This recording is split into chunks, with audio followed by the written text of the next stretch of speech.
Winnie the Pooh and his friends have had many exciting adventures, and here is a rather good one right now.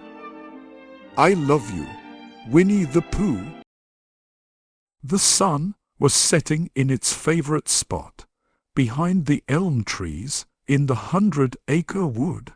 Winnie the Pooh was seated on the very best log for seeing the sunset, and his very best friend, Christopher Robin, was right beside him. "What a wonderful day this was, Pooh," said Christopher Robin. "We hunted for heffalumps, chased butterflies, and ate lots and lots of honey sandwiches," added Pooh cheerfully. Christopher Robin laughed and gave the stout little bear a big hug. "I love you, Pooh. You're the best bear in the world." Pooh suddenly felt very happy, even happier than when he'd just eaten a pot of warm honey. The two friends said goodbye, and with a bounce in his plump step, Pooh set off for home. Later that evening, Pooh snuggled down in his cozy bed and pulled the covers up to his chin. Soon he was dreaming about being the best bear in the world. A bear as smart as Christopher Robin, as neat as Piglet, as bouncy as Tigger, and since he was as organized as Rabbit, the best bear always had a full honey pot nearby, or possibly 2 full honey pots. And so it was that a grumble in his tummy woke Pooh from his happy dream. Morning sun spilled through his window, warm and golden, as Pooh yawned and stretched.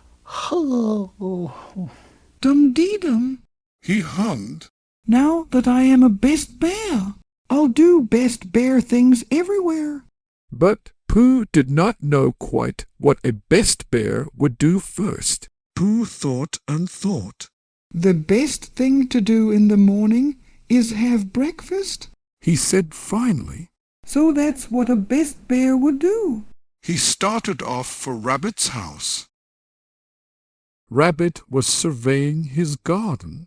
The cabbage heads are ahead of schedule, and these carrot tops are just the tops. He chuckled. Hello, Rabbit, called Pooh, rubbing his noisy belly. What were you saying about breakfast? I didn't say anything about breakfast, replied Rabbit, surprised. Said Pooh thoughtfully. Breakfast is such a wonderful notion. I was sure that you had mentioned it. Ugh! Rabbit sighed. We can eat after I finish the weeding, he said. It's next on my list. Rabbit was proud of his list. He had rewritten, scratched out, erased, undone, and redone the list so many times that he knew by heart, without even checking, what came next. And Pooh knew just what a best bear would do next. Let me help, Rabbit, said Pooh. Then he began to pluck and pull and pluck until... Oh no, cried Rabbit. You've picked all of my spinach. I guess it'll be spinach toast for breakfast, spinach sandwiches for lunch, and spinach cakes for dinner from now on, grumped Rabbit. Oh dear, said Pooh. He had only wanted to help his friend. Then a gentle rumble in his tummy made Pooh think that maybe he still could be of help. Does honey go well with spinach toast? he asked hopefully. Yes, yes, I'm sure that it does, said Rabbit, a little less crossly. So, with his tummy full and his mouth sticky from honey and spinach toast, Pooh left Rabbit with a much smaller pile of spinach to worry about, and set off to visit his friend Piglet. Piglet lived in a lovely house snuggled inside a beech tree. He was almost finished with a thorough cleaning. He had wiped, washed, dusted, swept, picked up and put away. all that was left to do was the mopping. Oh, hello, Pooh. I'm cleaning my house today, said Piglet.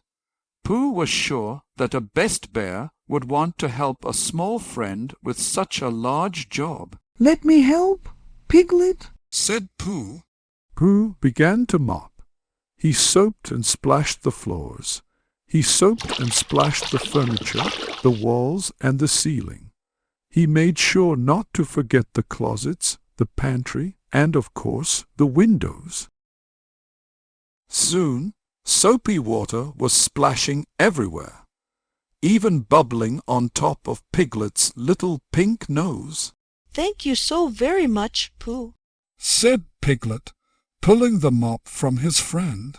I don't think I can stand any more help today. Are you sure, Piglet? Asked Pooh, who thought that there was a spot on Piglet's sofa that wasn't yet covered with bubbles. Very, very, very sure. The door closed behind Pooh with a sudsy squish. Pooh sighed and rubbed his head.